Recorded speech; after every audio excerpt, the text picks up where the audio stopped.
As we get started this morning, there's a couple of things that I need to make mention of, or at least one that I'd like to make mention of, and another that is more needful. I was reminded that I've been here for 2 years, so 2 down, 1 to go, I guess, for some of you. No, I hope I'm here for many years, and I pray that you feel the same way. All I want to do is serve the Lord, and I want to do that according to His will.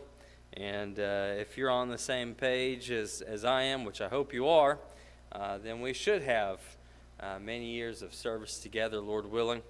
And so I appreciate that. 2 years has come and gone pretty quickly, I think. I think it was Hunter I was talking with one time, and it was only a few months ago, and I said something about being here for almost 2 years, and he said, "It's been that long?" I didn't think it'd been that long, and time flies, and so I'm thankful for that. Of course, I think back to those first few days that I was here, and all the turmoil that happened. We lost 2 good men in the congregation, and just thankful that we've had that example in the congregation, and glad we can look back on that and think about those good men, and just thankful of where we've come since then. And I know that this congregation is not going to be without trials and without troubles from here on out, but I'm thankful for what we've gone through together already. And I pray that we will continue to do the right thing and to come out on top. As for the care group meetings, I want to make mention of this. I think they were called, was it zone meetings before? I don't know. I've heard it called several different things. When I brought it up, I just said care group because I think that's really what it is. We are trying to show our care for our brethren. And so if you look in your Lightpost app, I sent out a text message a while back about who is in the care group. But if you are unaware, go into your Lightpost app and try to find your group that you're in. If you need help trying to find that, you can come to me. I'll be glad to help you out with that. I'm forewarning that I am not well, and as the day progresses, I realize how unwell I am, and I'm not feeling well. And so, if you want to wait and talking to me until another time, that's fine. I'm going to cowboy it up and march on through all this and deal with the care group that I'm in today, and we'll talk about that at that time. But what's going to happen is every care group is headed up by myself or one of the elders. And everybody in the congregation, has been sorted into one of those groups. And there are some that have been chosen specifically just because I know that they are here on Sunday nights, and so I tried spreading as many of those people around as I possibly could. Otherwise, it was kind of random. I just want to make sure that there were going to actually be people meeting in these groups. And so I'd encourage you that if you do not come on Sunday evenings, to please start coming on Sunday evenings, not only for the services and the fellowship, but just for the ability to help out in these groups. We're going to send out cards to people who have not been here. Maybe they've missed a full Sunday, or maybe they have been sick and shut in. We want to make sure that people are not falling through the cracks. That's pretty easy. It's easy to do. And the larger the congregation, the easier it is. And so what we're trying to do is make sure people aren't falling through the cracks, that people are being contacted if they haven't been here, and that we know if they're sick and if they're hurting, need some help. That's the whole point, is showing our care and concern for our brethren. And so if you're in my group, tonight, or for this, it's supposed to be for the evening. It's just going to be out after the afternoon service. We'll meet for a few minutes. We'll sign some cards and say a prayer and be on our way. And so it's not a long endeavor. So I wanted to make you aware of that as we continue on with this. There will be a care group for every week of the month, and when there is a fifth Sunday, then that is going to be comprised of myself and the elders, and so on the fifth Sundays, it'll just be the elders and I meeting for that, and our spouses. So anyway, I just want to give you just a brief rundown on that, because I know we haven't, we really don't have an avenue to really just say that, except for me saying it at the beginning of the sermon, and so that's what we'll be doing. Open up your Bibles to 1 Corinthians chapter 13. You know, it's the beginning of the year, and sometimes we like to get into some passages of Scripture that will help us to think about things as we move forward. You know, I like to do that. I mean, around Christmas, I like to have, sermons about Christmas, and what it is that we should really be thinking about, and trying to put things in perspective. And so I think you know that. And then also, around the new year, I love that as well. I realize that this is really not the Christian mindset. The Christian mindset shouldn't be that, I'm going to start making things right at the beginning of the year. Oftentimes we set goals, and the goals, let's just say most people don't meet their goals, right? How many people at this time of year, I don't know how many times that I've gone through this, but if you go to a commercial gym, like a Planet Fitness or something like that, you can't find a parking spot in January. Everybody's going. They've made New Year's resolutions. I'm gonna exercise more, and I'm gonna get in shape and all that. And really, people don't realize how much of that is what they're putting in their body more than what they're doing with their body. But they go to the gym. They want to go to the gym, and they want to do that. Sometimes in the church, we'll make some good goals, and we'll say, what, this year I want to read through the Bible. Nothing wrong with that. That's good. Go ahead and do that. I've done that in times past. I don't really do that as much anymore. I like to focus on a book of the Bible, not the entirety of the Bible. I want to know a book more than I want to know a general thing. I'm going to get more out of that than I will just trying to read through the Bible. But that's a good thing to do. Not degrading that at all. But it's at this time of year that we try to, it's kind of a common occurrence that people want to better themselves in some way, and we start thinking about it a little bit more, and we start thinking, what can I do differently now that's going to help me out in the future? And when it comes to spiritual things, there might be something that we know very well to do, but we don't really think about it very much. And that is, do you know how to love? Do you know really how to do that? And so let's talk about that this morning. When you open up your Bibles and you're looking at 1 Corinthians chapter 13, it took me years to see this, you need to do this every time you're studying the Scriptures. If it looks like, that a chapter of the Bible is just kind of plopped down the middle of something and it has nothing to do with anything around it, you probably don't understand it. If you got a verse in the Bible doing something very similar, you probably don't understand that verse. You don't understand the context of it. And so much is the case really similarly here with 1 Corinthians chapter 13. I remember the first time that someone pointed it out to me, and it was like an epiphany, whenever I saw it. Because, I remember, all growing up, I didn't know what was in 1 Corinthians 13 until I was in the youth group. And you know what? They'd say, 1 Corinthians 13, let's turn over there. It's the love chapter. And if you look at every girl's Bible at 1 Corinthians 13, there's all these hearts and stuff drawn in there. And I thought this is quite funny to think about. But every girl knew where the love chapter was.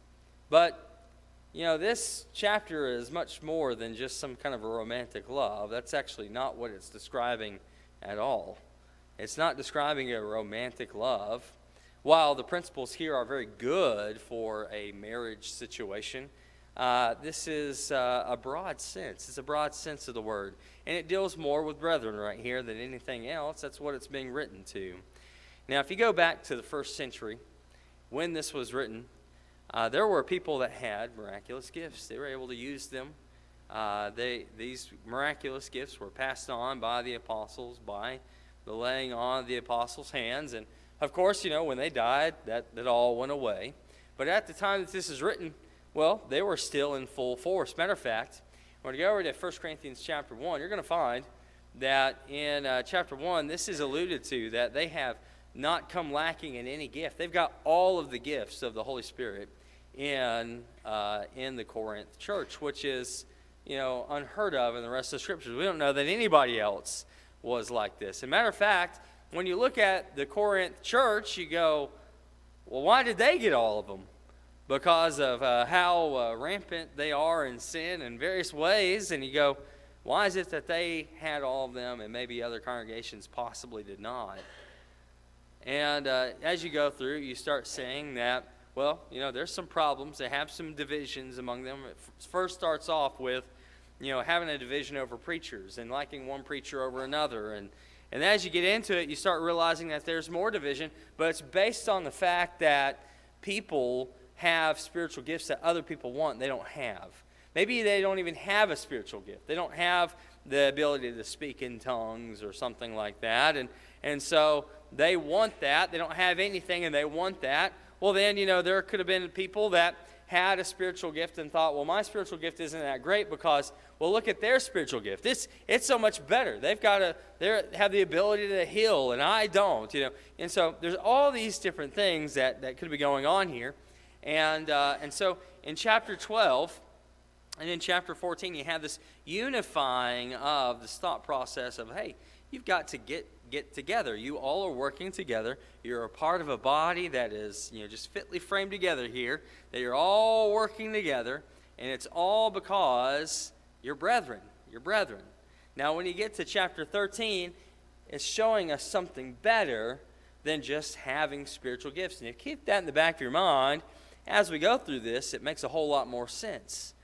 But starting in verse 1, it says this: if I speak with the tongues of men and of angels, but have not love, I am become sounding brass or clanging cymbal. So, listen, speaking in tongues, man, that would be a pretty neat thing to witness.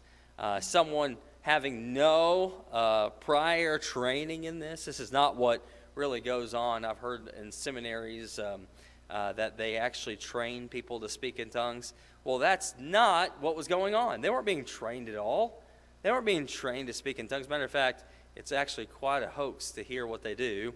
And I've said this in Bible class, but they will take a phrase and they'll say a phrase and then they just make it their own. And the example that was given to me by somebody who knew this firsthand said, here's my tie, see my tie. And you just say that enough until you kind of make it its own little thing. And so it said, and he just showed it to me. He said, here's my tie, see my tie. Hear my tie, see my tie. Hear my tie, see my tie. And just like, it doesn't even sound the same after a while, right? And it sounds like it could be in a different language. And so that's what they're trained to do. They're trained to make little phrases their own, and then they repeat those phrases in different ways and in different orders, and it sounds like they're speaking in tongues, but they're not speaking in tongues. They're speaking in gibberish. That's all they're doing. Speaking in tongues had a meaning. It was a language that was being spoken, an actual language that they had not studied. And then someone would interpret that language, and it was very in order. It was very well done. They understood what was going on. And so, even if I were to speak with the tongues of men and of angels, that would be an amazing thing to be able to do. And he says, but if I have not love, what? Well, it doesn't make any sense. It's like sounding brass or a clanging cymbal. I've had a privilege to play in different bands and whatnot. Always secular, mind you, but I've had a friend that was a pretty good drummer. And I remember we'd show up to practice with him, and he'd have headphones on, and he'd be listening to music that we had played before, and it's just guitars and whatnot. And he had those headphones on, and he is just beating away on the drums. Now, I've got to tell you right now, I don't know if there's any drummers here, but that doesn't sound very good without the rest of it. It's just a lot of noise. And so you need it all together. What's this? A clanging cymbal. Have you ever heard of a clanging cymbal? A little tingy thing. It says if you can speak with the tongues of men of angels, you have the spiritual gift to be able to speak in tongues. But then you have not love, it just doesn't make any sense. Verse 2, and if I have the gift of prophecy and know all mysteries and all knowledge, and if I have all faith so as to remove mountains but have not love, I'm nothing. You can know all these things. And how many people know all these things? How many people have you known that were good students of the Bible, but they did not really follow it? It's kind of the same thought process here. Even though you know all these things, you can be able to prophesy, you have all knowledge here. It didn't matter if you had any of those things, either of those spiritual gifts, it doesn't matter. Because if you don't have love, it just doesn't matter. Verse 3, and if I bestow all my goods to feed the poor, right? People do that too. Some wealthy people really do that, don't they? They go out and they give and they give and they give and they take care of people. Well, listen, even if I bestow all my goods to feed the poor, and if I give my body to be burned, I sacrifice myself, but I have not love, it profits me nothing. There is no point to it. Now, here's where we get into the nitty-gritty of this lesson. Verse 4. We start with some observations here of love. Some call it a definition. It's really more of an observation and showing what love does. But love suffers long. Years ago, I was asked to speak on the subject of patience versus long suffering. Now, sometimes you look at those as the same thing, don't you? But they're not. Long suffering, or suffering long, leads to patience. You have to go through some things to get it. Have you ever heard somebody talk about all the horrible things that they're going through? And you're thinking, that's horrible? Like, I have gone through much worse. You don't tell them that. You're not like, well, let's hope that's the worst you've ever had, We look at that and we go, look, you've not been through anything. We've been through things, right? Well, see, love suffers for a long time. Love suffers long and is kind. So furthermore, you're suffering long and you're coming up with patience, I know, in that long suffering. But then furthermore, you have to be kind with it. You have to live your life in a kind manner. And that's not always easy to do. As we discussed this morning in Bible class, sometimes people, they don't want to help you be kind. But you still, if you're going to love, you need to be kind. Love suffereth long and is kind. Love envieth not. There are some people who do just about everything well. Have you ever met those people? It kind of disgusts you just a little bit. You're like, why did they get all the talent? I know a guy just like that, and you're thinking, man, he's good looking, he's smart, he can do all these different things, and you're like, man, I wish I could be like that. And we're not all like that. And so we need to take a step back and not envy. You know, because it could get into envy real quick, right? Well, I wish I had all the opportunities that person had. I wish I had that talent so I could do this or that. You know, we can envy pretty quickly, but love does not envy.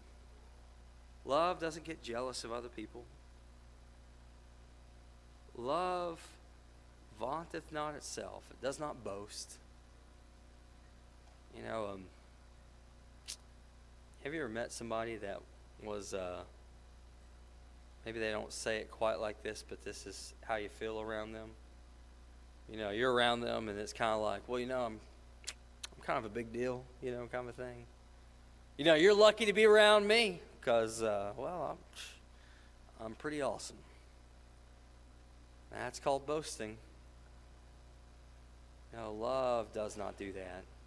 You don't boast. You think about that in a relationship. You know, I think that I am certainly blessed to have the wife that I do. But you know what she doesn't do to me? She doesn't say, hey, buddy, you're blessed to have me. She doesn't say that right back at me. Even though I feel that way, she doesn't boast. That's not the way that we should be. Especially when it comes to our brethren. We don't need to boast when it comes to our brethren. It says, love vaunteth not itself, is not puffed up, it's not arrogant. You know, those things go hand in hand, boasting and arrogancy. You know, some people, they don't know when to keep their mouth shut about themselves. We need to be humble people. This is the thought process. You want to love people? Well, then be humble. Verse 5. Doth not behave itself unseemly or rudely.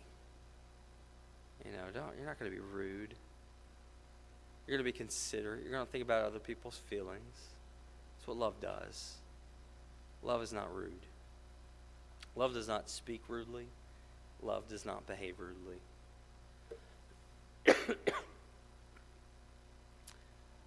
Seeketh not its own. You know, love does not look for its own benefit. Love looks for the benefit of other people.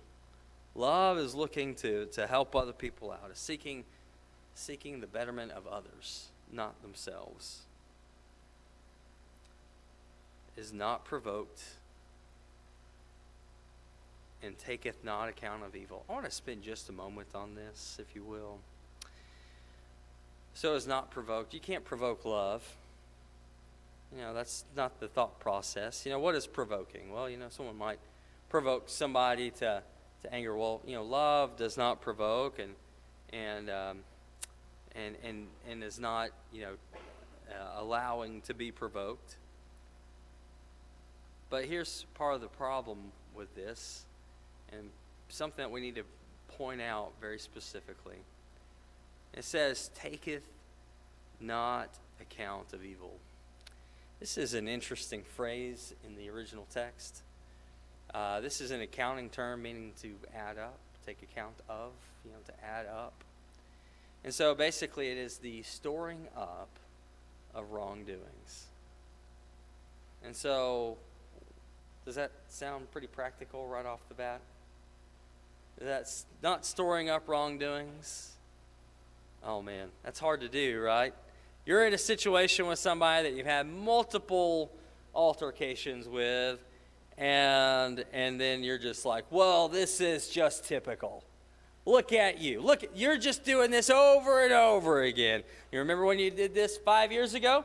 Yeah, you're doing it again right now, and you did it 2 years ago, you did it 3 years ago. Matter of fact, you probably did it last week, and I didn't even know you did. That right there is taking account of evil. You know, when somebody does something wrong, and you talk it out, and you forgive each other, where should that go?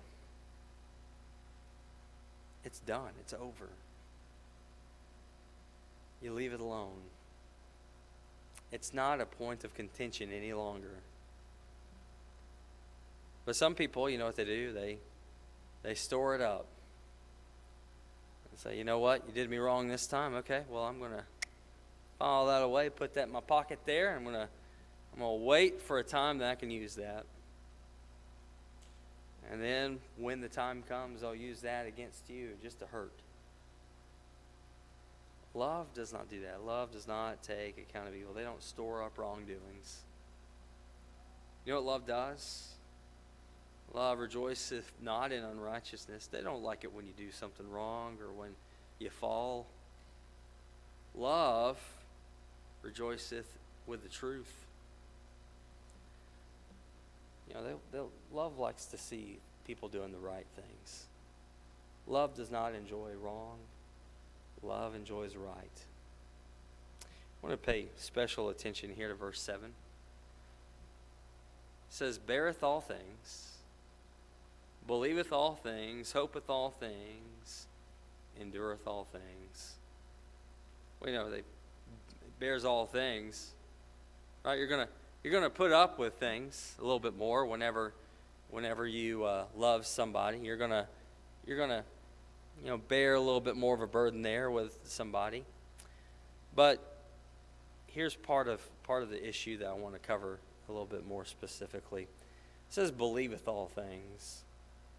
We're supposed to believe everything that we hear, right? I mean, that's not good advice, right? Don't believe everything that you hear. We've heard that so many times. That's not what this passage is saying. It's not saying when you hear something, doesn't matter if it's good or bad, when you hear something, you're just supposed to believe it. No, that's not it. But it's supposed to be believing all good things. Let me give you an example. If we hear somebody come up and they said, well, you know, brother so-and-so is caught up in this sin. And you go, well, how do you know that? And they said, well, and they give you some answer. And then you think, man, you know, I want to think that there's some other explanation for that. You know, why they did that, I don't know. Maybe it doesn't look wise, I don't know. But maybe there's another explanation. It believes all good things. Now, on Wednesday nights, we've been talking about this quite a bit, frequently, and just thinking about, the person, the example of the person that goes, their car breaks down. Remember, their car breaks down, and they don't have a way to contact anybody, left their cell phone at home, and they take their little measly belongings that they need in the car, and they walk to the nearest place to use a phone, which just happens to be a liquor store. And so they go into the liquor store, they use the phone, the guy says, hey, let me give you a bag for your belongings, and so you take that bag, and of course it's a brown bag, right, and then you walk out of there, and as you walk out, you trip over the curb coming out of the liquor store, and just as brother or sister so-and-so is driving by, and they see you. Now, let me ask you a question. Does that look bad? Oh, it looks terrible. But since love believes all good things, what are they going to do? Well, they're going to judge that righteous judgment. They're going to come. They're going to talk to you. They're going to ask you what's going on. They're going to get the rest of the story. Because you know what? They believe that because you're a Christian, you want to do the right thing. And therefore, when they see you doing something that could be perceived as sinful, they think, well, maybe there's an explanation here. Maybe this isn't quite the way that I'm seeing it. Love believes all things, hopes all things. Again, hopes all good things. They want the good to be found, not hoping for bad things. That's not the context of this. Hopes all good things, and then endureth all things. Guess what? If something is bad, guess what? Then endure it. If you love, you endure these things. Verse 8, love never fails. But whether there are prophecies, they shall be done away. Whether there be tongues, they shall cease. Whether there be knowledge, it shall be done away. So ultimately, everything is going to be gone one day. All these spiritual gifts are going to be gone, which we know that they have. Because with the passing them on from the hands of the apostles from Acts chapter 8, once all those men died, in which they have, then there's no longer spiritual gifts being passed around. And so that day was going to end. And I don't know exactly what date that ended, but that day was going to end. And it said the whole point of this is this. Look at verse 13. But now abide faith, hope, love, these three, and the greatest of these is love. You think about faith. One day, faith will be sight, and it will be done away. You know what? One day, hope will be reality, and it will be done away. But you know what? Love is greatest of these three because guess what? It lasts forever. Now, I don't know if I've done this here or not, but this is one of my favorite things to do. And just as a reminder, we're going to do it right now. But I want you to look at 1 Corinthians 13 with me. And I want you to look at this thought process here of love. And you know what? We know this, that God is love, right? God is love. And so when we see the word love here in the Scriptures, we could put God there, right? And so look at this. God suffereth long and is kind. God envieth not. God vaunteth not himself, is not puffed up. Doth not behave himself rudely, unseemly. Seeketh not his own. Is not provoked. Taketh not account of evil. Rejoiceth not in unrighteousness, but rejoiceth with the truth. Beareth all things, believeth all things, hopeth all things, endureth all things. God never fails. And think about this for just a second. Jesus, when he was on this earth, he was called the Son of God. He was found, and he himself even put himself in equality with God. And so, therefore, could we not put Jesus right here as well? Absolutely. Let's read it again, except this time let's read it with Jesus. Jesus suffereth long and is kind. Jesus envieth not. Jesus vaunteth not himself, is not puffed up. Doth not behave himself unseemly, seeketh not his own, is not provoked, taketh not account of evil, rejoiceth not in unrighteousness, but rejoiceth with the truth, beareth all things, believeth all things, hopeth all things, endureth all things. And our Lord Jesus never fails. Now, we're Christians, right? We're Christians, and that means that we are Christ-like. And so, therefore, could we not put our own names there, right? Now, I'm going to read it with my name. You can silently read it with your name there too. But now look at this. Read your name along with me, just to yourself. Matt suffereth long and is kind. Matt envieth not. Matt vaunteth not himself, is not puffed up. Doth not behave himself unseemly. Seeketh not his own. Is not provoked. Taketh not account of evil. Rejoiceth not in unrighteousness, but rejoiceth with the truth. Beareth all things, believeth all things, hopeth all things, endureth all things. Now, when you read that with your name in it, can you say that that's you? If you can't, make that right today. You need to be able to read that and be able to identify with every aspect of that. Brethren, there's an opportunity right now to be able to obey the gospel of Christ. If you have not yet become a Christian, we'd love to help you out with that. But you know what? If you have become a Christian, and as we read through those things, you realize that you have come up lacking, and you want some prayers, we'll be glad to pray for you. And so if there's anybody here that needs to respond to the invitation, it is your time. Please come as we stand and as we sing.